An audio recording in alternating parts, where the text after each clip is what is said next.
मे महिना ना संपत आलाय, म्हणून विचार केला आम्ही की आता ऊन पडलंय तर थोडंसं रानात फेरफटका मारून येऊया। तर मस्त पिकलेली करवंद होती, तर थोडीशी मी खाऊन घेतली आधी आणि मग थोडा निसर्गातला व्ह्यू बघितला आणि मग ह्या आम्हाला मिळाल्या कुड्याच्या शेंगा। तर कुड्याच्या शेंगांची भाजी करतात हे तुम्हाला माहिती आहे का? मला कमेंटमध्ये सांगा। मग कच्ची करवंद सुद्धा घेतली आणि मग घरी आणल्यावरती ह्या शेंगांची मस्त भाजी बनवायला सुरुवात केली।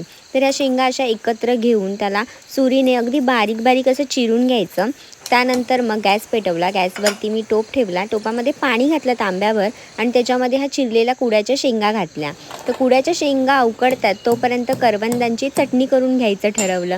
मग मस्त असं ठेचली करवंद आणि मग मिक्सरच्या भांड्यामध्ये करवंद, ओलं खोबरं, लसूण, हिरवी मिरची, चवीनुसार मीठ आणि थोडंसं पाणी घालून हे मिक्सरमध्ये 2 ते 3 वेळा छान फिरवून घेतलं आणि मग चटणी तयार झाली। तोपर्यंत कुड्याच्या शेंगा छान उकडल्या, 10 ते 15 मिनटं लागतात उकडायला। मग फोडणीसाठी तेल घालायचं, तेलामध्ये कढीपत्त्याची पानं, ठेचलेला लसूण, कांदा घालून परतून घ्यायचा। आता ही भाजी मी कर्दी घालून करते, म्हणून कर्दी पाण्यात भिजत ठेवली होती स्वच्छ करून, तर ती पिळून मी याच्यामध्ये घातली आणि मग छान परतून घेतली। मोहरी घालायला विसरली होती म्हणून वरतून घातली। मीठ घातलं चवीनुसार, म्हणजे कर्दी आणि कांदा दोन्हीही पटकन शिजेल।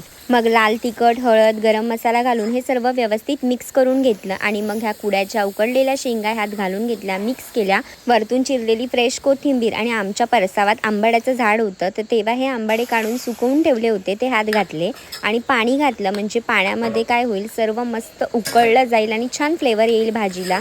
एक 5 मिनटं मी झाकण ठेवलं आणि अशी छान ड्राय होईपर्यंत भाजी शिजवून घेतली। मग आता भाजी आहे तर भाकरी तर करायलाच पाहिजे ना। मग मस्त भाकरीचं पीठ मळलं, भाकरी थापली, पटकन शेकवली। मी जवळा घालून ही रेसिपी पोस्ट केलेली आहे कुड्याची शेंगांची, तुम्ही नसेल पाहिलात तर नक्की पहा।